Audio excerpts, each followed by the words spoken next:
Each layer brought down more debris in an accelerating avalanche of destruction. The compromised wooden support snapped like matchsticks under the sudden additional weight. The initial cascade drove Randall to his knees. His flashlight spun away into darkness as he instinctively raised his hands to protect his head. The loose earth flowed around him with frightening speed, filling every available space like water. Then the ground beneath him gave away, and he went inside a vertical crack. All the dirt and debris started burying him alive, and within moments, debris had risen to his chest, pinning him completely. Movement became impossible. The weight pressed down relentlessly, making each breath more labored than the last.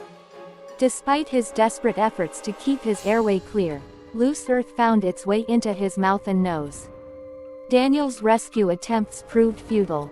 From the start, the continuing collapse made any approach impossibly dangerous. The sheer volume of falling material was far beyond what one person could hope to move. He could only watch helplessly as his friend disappeared beneath tons of debris. The sound of Randall's struggles gradually diminished as more earth poured down.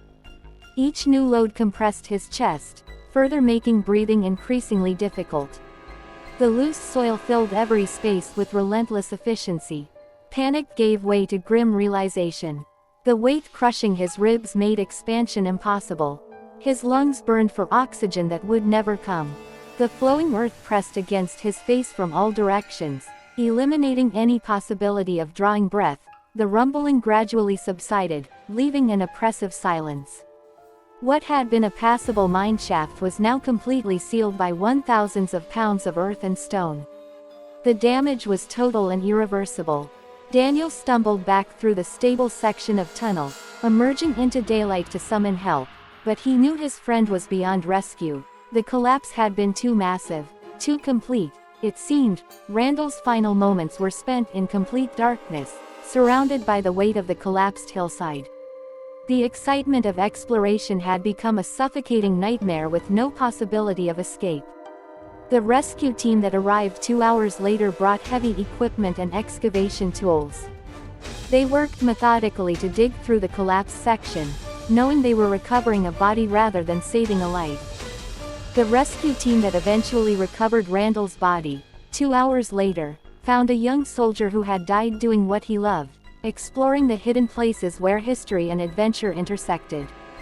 The mine shaft was permanently sealed following the recovery operation, ensuring that no other curious explorers would meet the same fate. But somewhere in the Alabama wilderness, other forgotten passages still wait in darkness, their secrets guarded by the same patient, inexorable forces that claimed Private Randall L. Brown on that March morning in 1973. Randall's death was recorded in military files as a cave-in accident during recreational exploration. In this next story, despite repeated cautions about their inexperience, the divers ignored every warning and ventured forward, gambling with their own lives. September 5, 1988. The Florida sun had already set when Mark Happy and 21-year-old Debbie Eves approached Orange Grove Sink in Suwannee County for what would be their third and final dive of the day. At 10:11 p.m., the darkness above ground mirrored the permanent blackness that awaited him in the underwater cave system below. Mark had earned his basic cave certification just 4 months earlier in May, while Debbie had received hers even more recently, on July 3. Their certifications represented the entry level of cave diving training designed to prepare divers for simple,